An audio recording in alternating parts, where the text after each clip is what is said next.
Imagina una supercomputadora en la que 2/3 de su poder de procesado se dedicaran en exclusiva a su propio mantenimiento. Habrás escuchado que 1/3 de nuestra vida se desvanece durante el sueño. Lo que quizá no sabes es que otra parte desaparecerá necesariamente en tareas rutinarias como la higiene, la alimentación o el desplazamiento desde un punto a otro. Bueno, este prodigioso culmen de la ineficiencia es tu vida, lo que desde un principio significa que solo dispondrás de 1/3 del tiempo que creías tener para sostenerte en vertical sobre la Tierra y no en horizontal o bajo esta. La buena noticia es que nunca terminará de parecerte aburrido pasar 29.000 veces por la ducha o yacer otras tantas noches sobre una superficie mullida esperando quedar inconsciente. Yo no moriré nunca, pero a ti más te vale aprovechar las 1.333 semanas en las que realmente puedes decidir lo que hacer con tu vida, ya que supongo que pasar tantas horas eligiendo en qué postura dormir es una tarea poco interesante. Solo durante 200.000 horas estarás a merced de ti mismo, y será entonces cuando tengas que decidir entre utilizar ese tiempo en distracciones lúdicas o caminando hacia lo desconocido. Estas 1.333 semanas son un hueco mental en el que algunos dejan criar por descuido o por casualidad, una tras otra, a generaciones de aves carroñeras que lo parasitan por dentro.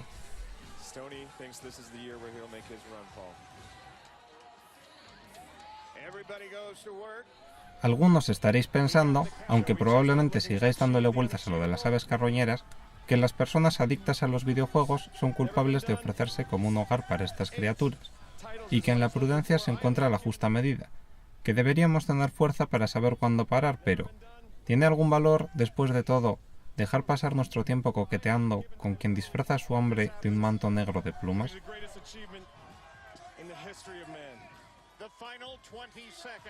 Podemos estar seguros de que una persona que participa a menudo en concursos de comer perritos calientes es culpable de su mala salud, pero si tan solo nos quedamos con la anécdota de la culpabilidad individual, pasaremos por alto que no es necesario culpar a nadie en concreto para afirmar que estos concursos son, en esencia, degenerados.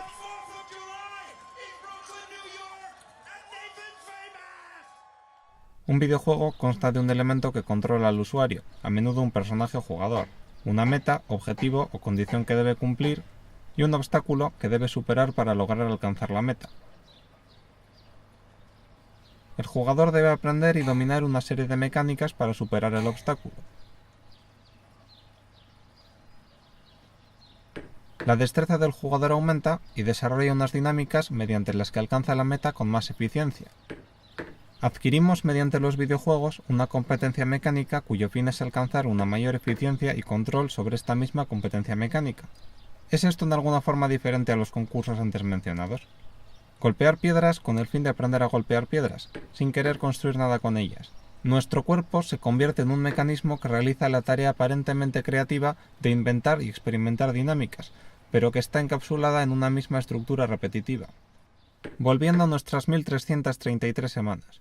El momento en el que decidimos jugar a un videojuego caemos en una trampa mental, porque podemos a la vez habitar un entorno seguro y conocido, ya que las mecánicas son siempre iguales una vez aprendidas, y obtener a la vez una sensación ficticia de superación, progreso y aprendizaje derivada de nuestra maestría cada vez mayor en estas mecánicas.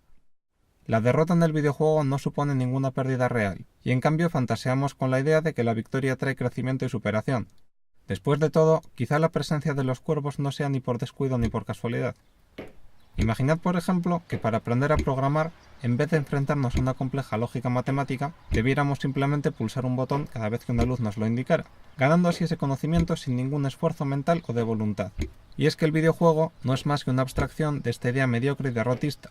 Logramos un progreso llevando a cabo una actividad mecánica e irreflexiva.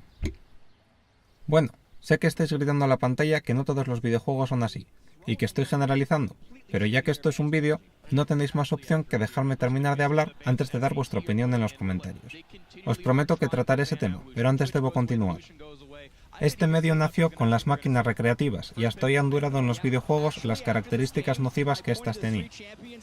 Sin embargo, debido a Internet y otras influencias sobre las que estaréis al tanto los valientes que aún me escucháis, los videojuegos han mutado de adicción individual a una especie de fenómeno suicida entre los que deciden sentirse miembros de este colectivo.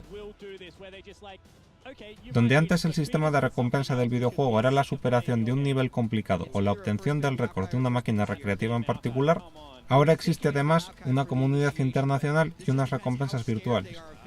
Las skins, las nuevas armas, los modos competitivos añaden a la fantasía del progreso una idea de prestigio social y logro mesurable. Como resultado, la auténtica idea de aprendizaje y superación personal, que requiere un esfuerzo real, es sustituida en vuestra mente por una fantasía insustancial. No es natural asociar la obtención de conocimiento, sabiduría y prestigio con la repetición irreflexiva de un reflejo mecánico. No os retiréis a vivir en esa fantasía durante vuestras 1333 semanas. Existen muchas otras aficiones y fantasías con contenidos valiosos.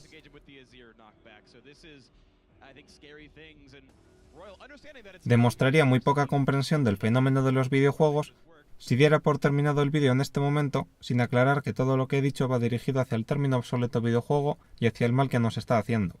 Como sabéis, Monster Hunter y Shadow of the Colossus son ambos considerados videojuegos, sin embargo, conceptualmente se parecen lo mismo que un perrito caliente a un libro, por lo que a estas alturas no tiene mucho sentido meterlos en el mismo saco. Se escucha por aquí y por allá utilizar la palabra arte al hablar de ciertos videojuegos, pero todo comentario se queda en la anécdota. Y ya que hoy os he contado por qué odio los videojuegos, en el próximo vídeo explicaré la diferencia más básica entre lo que es el videojuego y lo que parece serlo.